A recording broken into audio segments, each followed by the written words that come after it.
ये धारावाहिक साहित्य अकादमी द्वारा पुरस्कृत उपन्यास दीवारों से पार आकाश पर आधारित है। इसे धारावाहिक का रूप देने के लिए लेखक की अनुमति से इसमें कुछ जरूरी बदलाव किए गए हैं। समाज में स्त्री के अधिकार की आवाज बुलंद करते इस धारावाहिक के पात्रों का किसी भी जाति, समुदाय, भाषा या व्यक्ति से कोई संबंध नहीं है। हम लोग सोनल की शादी करवाना चाहते थे और हो गई पूनम की। चलो ये भी अच्छा ही हुआ। वैसे भी पहले बड़ी दीकरी की शादी होती है, उसके बाद छोटी। अगर पत्नी को आप अर्धांगिनी मानते हैं तो इसका मतलब ये हुआ कि पत्नी का आधा काम आपको भी करना चाहिए। चलो आधा नहीं तो कम से कम हाथ तो बटा ही देना चाहिए। रमेश, देखिए छुटकी की तरफ से मैं आपसे माफी मांगती हूँ। पता नहीं क्या क्या बोल गई है। बड़े पंख निकल आए हैं ना तेरे। छोटे बड़ों का लिहाज ही नहीं रहा है तुझमें। सारे संस्कारों पे पानी फेर दिया इस लड़की ने। अरे सीरियल में काम करेगी तो क्या मेरे लिए कुछ भी अनाप शनाप बकेगी है?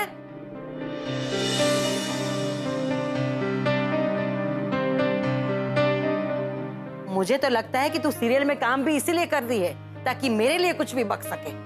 फईबा वो सब एक्टिंग थी। तू चुप रहे। मुझे सोनल से बात करने दे। क्यों सोनल? मैंने कल तेरी सीरियल देखी थी और मैंने अच्छी तरह से देखा कि तू मेरे लिए कुछ भी बोल रही थी, सुना रही थी ना मुझे जलीकटी। अरे कैसी बेशर्म है ये लड़की। एक तो मुझे अनाप शनाप सुना के मेरे सामने खिकी खिकी करके हंस रही है। फईबा वो सब मैं आपको नहीं कह रही थी। अरे सीरियल में भी आपके जैसी मेरी एक फई है जो मुझे बहुत परेशान करती है। ये सब मैं उससे कह रही थी। अरे वो मेरे सीरियल के डायलॉग थे फईबा। और सीरियल की फई में और आप में तो कितना अंतर है। आप तो बहुत प्यार करने वाली हैं, है ना? बस बस, अब ज्यादा मस्का लगाने की जरूरत नहीं है, समझी? मनसुख, पूनम कहाँ है? अरे वो तो हमसे पहले ही आने के लिए निकल गई थी। नहीं और अभी तक पहुंची नहीं है। अरे क्या? हाँ मैम, अब तक तो उसे आ जाना चाहिए था। और ऐसा क्या काम आ पड़ा कि उसे तुम लोगों से पहले निकलना पड़ा?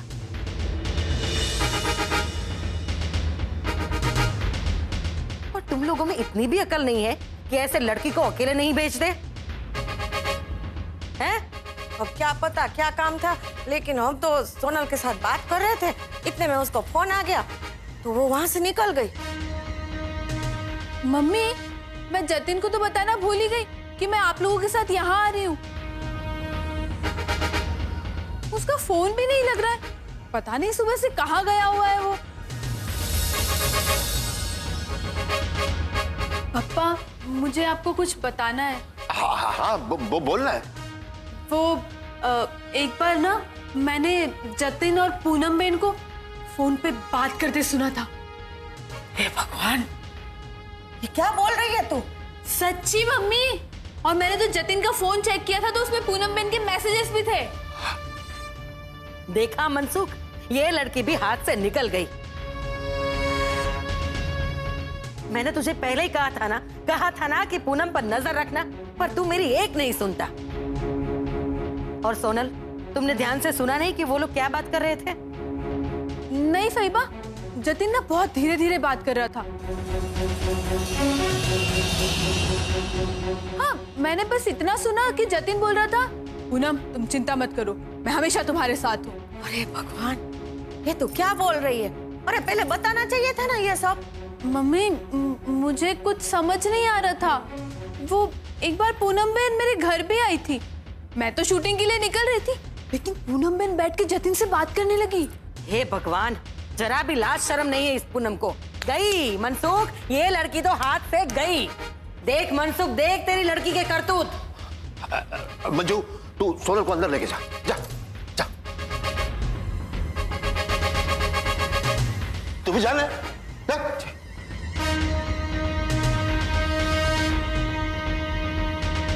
ये मामला क्या है? पूनम और जतिन का कुछ समझ में नहीं आ रहा। ठाकुर जी सौनु भलू करे। एक लड़की ने नाक कटाई तो दूसरी लड़की पता नहीं कहां भटक रही है।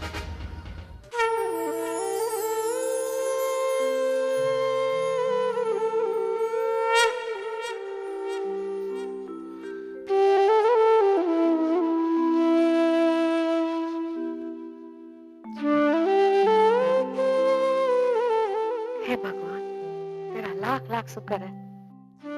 अरे मेरी दीकरी का भविष्य अच्छा बना दिया और मेरी पूनम का लगन करवा दिया।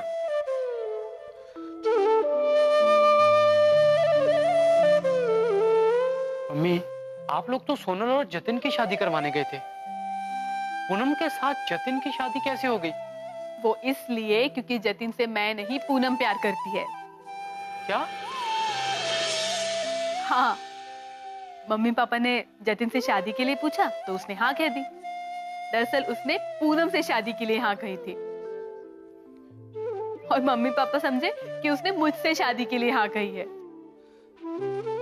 बाप रे, कितनी कंफ्यूजन है। अब कोई कंफ्यूजन नहीं है भाई, सारी कंफ्यूजन क्लियर हो गई है। तो प्यार करने वाले मिल गए हैं और पूनम और जतिन की शादी हो गई है। मैं तो बहुत खुश हूँ भाई। अहमदाबाद से आने के बाद अब धीरे धीरे सब सेटल हो रहा है। सोनल का काम अच्छा चल पड़ा, संजय की नौकरी लग गई। बस अब तो एक ही चिंता है मेरे को। मम्मी, भगवान से इतना ज्यादा मांगना ठीक नहीं है। अरे बेटा, मैं अपने लिए नहीं मांग रही हूँ, मैं तो अपने बच्चों के लिए मांग रही हूँ। और भगवान ना एक माँ की बात जरूर सुनता है। हे भगवान, आपने मेरी पूनम की शादी तो अच्छे से करवा दी, अब मेरी सोनल और संजय के लिए अच्छे से अच्छा रिश्ता दिला दो बस। मम्मी, मैं अभी कह रही हूँ मुझे शादी नहीं करनी है। चुप कर, शादी नहीं करनी है? अरे अच्छे रिश्ते बार बार नहीं मिलते हैं ऐसे।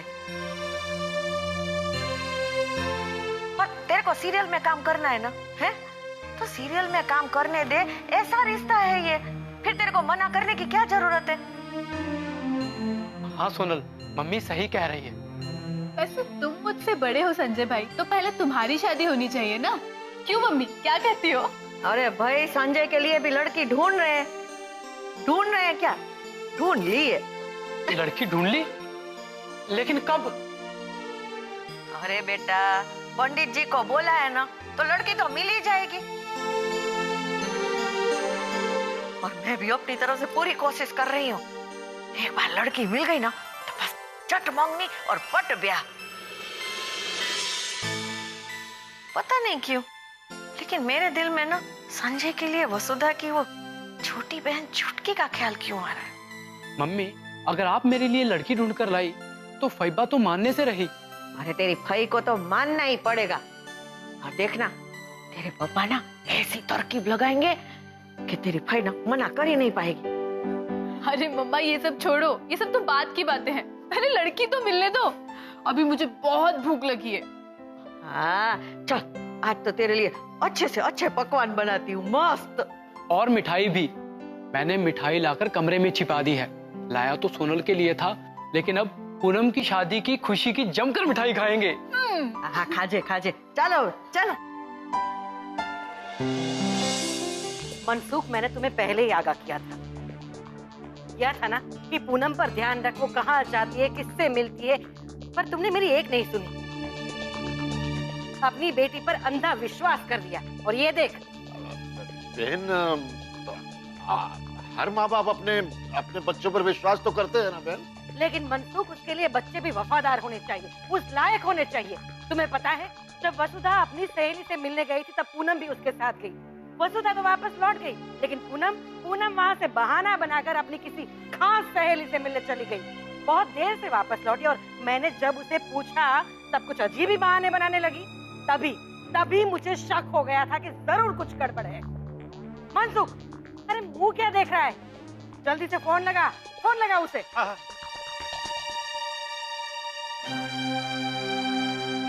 हेलो बहन, फोन लग नहीं रहा है। क्या? हाँ, वो मंजू ने बताया था कि उसका फोन बिगड़ गया है। पता नहीं कहाँ भटक रही होगी। एक मुसीबत खत्म हुई नहीं कि दूसरी शुरू हो गई। वसुधा, सारी तैयारियां तो हो गई है ना? जी भाई। वसुधा बेटा, संजय जो मिठाई लाया है उसे एक प्लेट में रख देना, ठीक है? अभी वो महाराज भाई लड़के वाले को लेकर आते ही होंगे। बहुत सारू थयो ने कि सोनल पाछी आ गई। हाँ बेटा, वो तो अच्छा हुआ, लेकिन ये पूनम पूनम का अभी तक कोई अता पता नहीं है। શું થયું? गई तो थी इस मनसुख के साथ, पर पता नहीं वहां से कहां गायब हो गई, इसे भी पता नहीं है।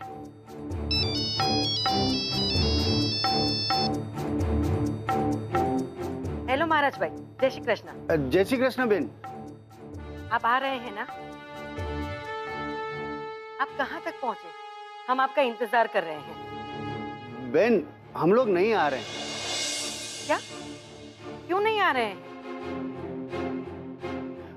जेवी भगवान नी मर्जी, छोकरा वाला तैयार नहीं। पर हुआ क्या? अगर आपने पहले बता दिया होता ना तो हम तैयारियां नहीं करते। हम सब तो आपका इंतजार कर रहे हैं कब से। जे थवानु हतुं ए तो थई गयुं बेन, पर आप चिंता मत कीजिए, मैं सोनल के लिए इससे भी अच्छा रिश्ता लेकर आऊंगा।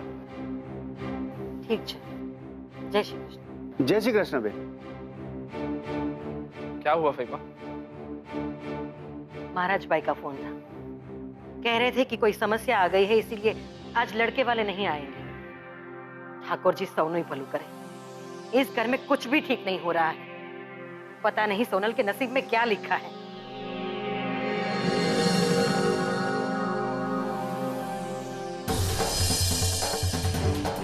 पूनम,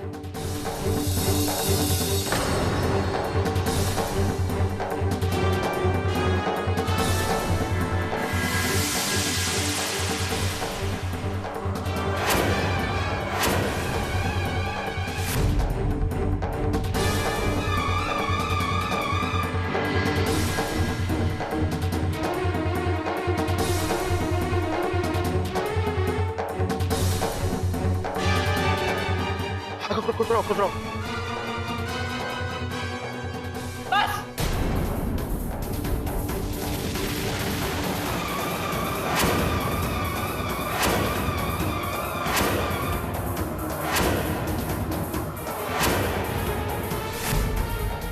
हमने शादी कर ली फैबा।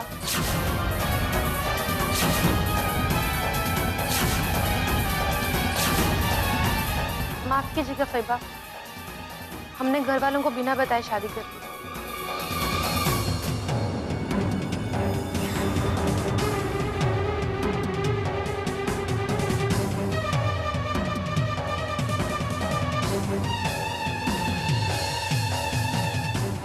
आप नाराज होगी ना हमसे? नाराज होना आपका अधिकार भी है फैबा।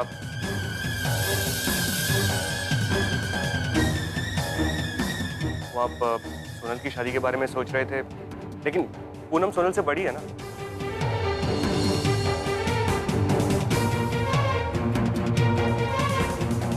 मेरे तो बड़ी की शादी होनी चाहिए, इसलिए हमने शादी कर ली।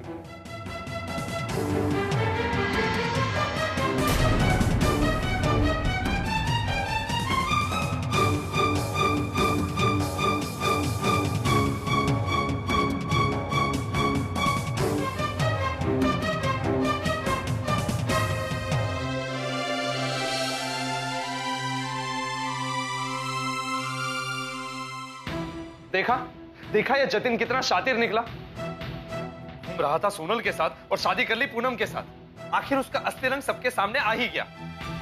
रमेश शांत हो जाओ रमेश। अगर जतिन और पूनम ने शादी की है तो कुछ सोच समझ कर की होगी ना। सुधा, तने भान से तू शू बोली रही है? मतलब तुम्हारी समझ को हो क्या गया है? और ये पूनम में तो जरा भी अकल नहीं। रमेश, अब पूनम इतनी भी नादान नहीं है कि वो अपना भला बुरा नहीं समझ सकती। अगर समझ सकती तो जतिन के साथ शादी नहीं करती। ये वही जतिन है जिसने मेरे खिलाफ एनसी लिखवाई थी पुलिस में, मुझे धमकी दी थी। लेकिन रमेश, धमकी तो आपने भी उसे दी थी ना। वसुधा, मैंने सिर्फ उसे ये कहा था कि मेरी बहन से दूर रहो। हम सब तो ये सोच रहे थे कि जतिन सोनल के पीछे है, लेकिन यहाँ तो मामला कुछ और ही निकला। फैबा साचुच कहता था, सोनल तो हाथ से चली गई, ये पूनम भी हाथ से चली जाएगी। जो सोचा था वही हुआ। ऊपर से बेशर्म की तरह शादी करके वो घर लौट आई। शादी करके सबका आशीर्वाद लेने के लिए आई। जरा सोचिए, अगर वो यहाँ पर आती ही नहीं तो। वसुधा, मैंने ये समझ में नहीं आवतु कि तुम उसका इतना पक्ष क्यों ले रही हो। रमेश, बात पक्ष लेने की नहीं है। मैं सिर्फ इतना कहना चाह रही हूँ कि हमें पूनम की बात को समझना चाहिए, उसके दिल को समझना चाहिए। पूनम बड़ी हो गई है और उसे पूरा हक है अपना जीवन साथी चुनने का। देखो वसुधा, पूनम एक लड़की है और उसे अपने मर्यादा में ही रहना चाहिए। उसके लिए अच्छा जीवन साथी चुनने के लिए हम लोग बैठे हैं ना। फईबा ऐसे ही नहीं टोक रही थी उसे, उन्होंने दुनिया देखी है। व्योमेश, आप क्यों फईबा के जूनवाड़ी विचारों को बढ़ावा दे रहे हैं? लड़कियां अपने हक के लिए लड़ सकती है, आवाज उठा सकती है। अगर हम पुरानी सोच में अटके रहेंगे तो ना घर का विकास होगा ना समाज का।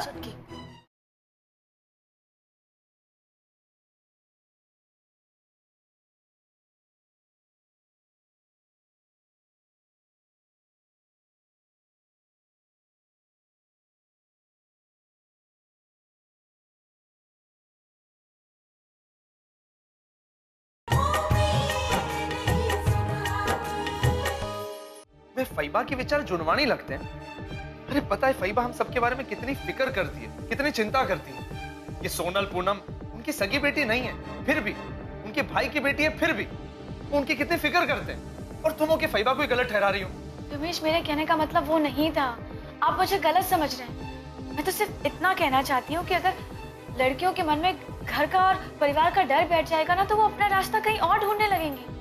और पूनम इस बात को जानती थी कि अगर वो शादी की बात करेगी ना तो हम सब नहीं मानेंगे, इसीलिए उसने ऐसा कदम उठाया। ये सब मनसुख काका की वजह से हुआ है। उन्होंने जो इतनी ढील देकर रखी है ना, उसी का नतीजा है। रमेश, पूनम घर से भागी नहीं है, बल्कि शादी करके इस घर में लौटी है। झूठ बोलकर वो घर से निकली और फिर शादी कर ली। वाह! और तुम कह रहे हो कि वो घर से भागी नहीं है।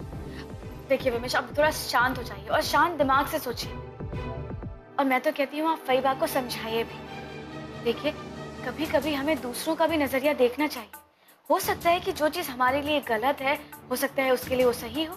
सही गलत अब तुम मुझे सिखाओगी? क्या मैं इतना नादान हूँ, पागल हूँ? हाँ, क्या मुझ में इतनी भी समझ नहीं है? रमेश, आप प्लीज शांत हो जाइए। आप आराम से बैठिए, मैं आपके लिए कॉफी लेकर आती हूँ। मुझे कुछ नहीं चाहिए। बाहर तो सब पूनम पर बरस पड़े हैं, भाई कुछ समझने के लिए तैयार ही नहीं है। जीजा जी आप ही सोचिए, अगर पूनम ने अपनी मर्जी से शादी की है तो ये उसकी जिंदगी है। भाई एक तरफा फैसला क्यों सुना रही है? छुटकी, तुम्हें इन सब मामलों में पड़ने की कोई जरूरत नहीं है, चुप रहो। बेन, पूनम बिल्कुल अकेले पड़ गई है। अगर इस जमाने में लोग ये सोचते हैं कि लड़कियां घर की चार दीवारी में रहेंगी, जो बोलेंगे वो करेंगी, तो ये बिल्कुल गलत सोच है। दिकरी ने गाय दोरे त्या जाए, ये पुरानी कहावत है। लड़कियां अपने हक के लिए लड़ सकती है, आवाज उठा सकती है, वो सपने देख सकती है और उसे पूरा करने की भी ताकत जुटा सकती है। अगर हम पुरानी सोच में अटके रहेंगे तो ना घर का विकास होगा ना समाज का। बहुत बोलने लगी आजकल तुम। जितना कहा जाए सिर्फ उतना ही किया करो। जाओ अपने कमरे में जाकर आराम करो।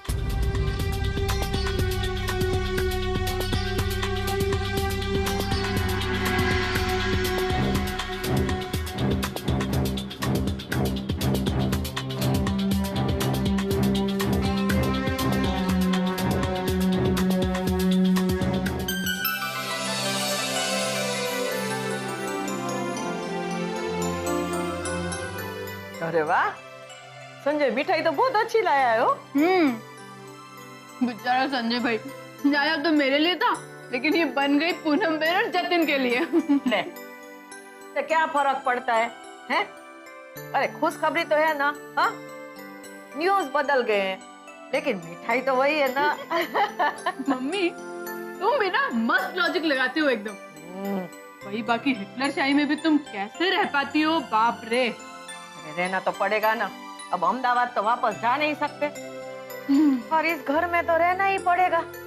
लेकिन ये तेरी फई है ना, उसकी दादागिरी सुनने के बाद ना अब तो मैं ना उसको ध्यान ही नहीं देती। मुझे जो करना है मैं तो वही करती हूँ बस। धन्य छे तू मम्मी, तुम्हारे चरण कहाँ है, मैं पैर पड़ लेती हूँ। अरे पूनम और जतिन जब आएंगे ना, गले में हार पहन के और मोटी बहन के पैर पड़ेंगे ना, तब असल मजा आएगा, देखना। मम्मी, मुझे अभी शादी नहीं करनी, और फईबा के ढूंढे लड़के से तो बिल्कुल नहीं करनी। तो चुप रहे।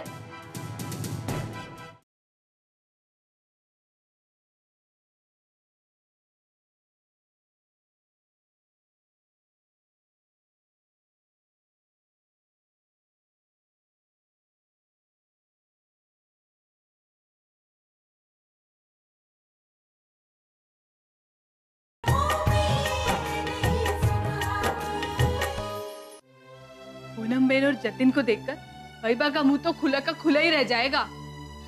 क्या क्या सोच रही थी मेरे बारे में, कि मैं बिगड़ गई, हाथ से निकल गई, मैं स्वार्थी हूँ, घर से चली गई। और पूनम बेन को बहुत अच्छा समझ रही थी ना वो। पूनम बेन और जतिन गले में वरमाला डाले एंट्री लेंगे तो फईबा का चेहरा देखने लायक होगा। मजा अभी जैसे। अरे तुम लोग यहाँ बातें करने में लगे हो, वहाँ पूनम और जतिन आ गए। अरे तो पहले बताना चाहिए था ना। अरे मेरी माँ, वही बताने तो आया हूँ। पूनम बहन को मना रही है। अरे अब बेन माने के न माने क्या फर्क पड़ता है? हाँ? अब जो शादी हो गई है उसको वो थोड़ी तोड़ सकती है। अरे वो सब तो ठीक है, लेकिन बात कहीं बिगड़ न जाए। हाँ, मैं भी वही सोच रही थी। अब रहना तो यही है, इसी घर में।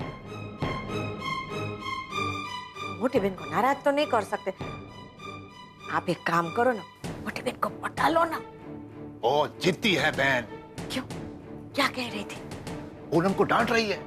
अरे जो सपने में भी नहीं सोचा वो एकदम से सामने आ जाए तो धक्का तो लगता है। हाँ, थोड़े दिन ना ऐसे ही सब चलता रहेगा, और बाद में स्वीकारने के अलावा कोई दूसरा उपाय नहीं है बेन के पास। हमें तो अभी सोचना है सोनल की शादी के बारे में। अभी सोनल की शादी करवानी है, लेकिन सोनल के लिए लड़का तो ललिता बेन ढूंढ रही, तो हमें ललिता बेन को भी खुश रखना पड़ेगा ना। मम्मी, मुझे अभी शादी नहीं करनी, और फईबा के ढूंढे लड़के से तो बिल्कुल नहीं करनी। तो चुप रहे। भाई अगर अच्छा रिश्ता ढूंढ कर लाएगी ना तो तू चुपचाप शादी कर लेना। हो तेरी शादी हो जाए ना, फिर संजय की बारी। अरे संजय के लिए लड़की ढूंढने का काम भी हम ललिता बहन को ही सौंपते हैं। थोड़ा भाई पापा करके हम अपना काम निकलवा लेते हैं। ललिता बहन को हम ये एहसास दिलाते हैं कि वो हमारे बच्चों के लिए कितना सोचती है। हमारे बच्चों के लिए सही या गलत क्या है ये वही कर सकती। साव साची बात है भाई। जब तक सोनल के लिए लड़का और संजय के लिए लड़की ना मिल जाए ना, तब तक एकदम चुप, खुश रखो उसको। बात की बात में देखी जाएगी। हाँ? बहन बहुत गुस्से में है, जाकर बनाओ उसे।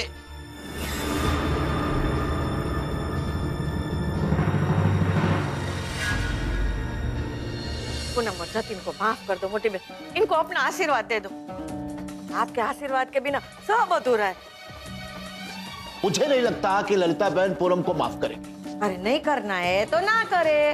पूनम को कौन सा यहाँ आके रहना है मोटी बहन के घर में? अब शादी हो गई है, अब क्या कर लेंगी? हैं? मैं आपके सामने हाथ जोड़ता हूँ। इस गरीब बाप पर दया करिए।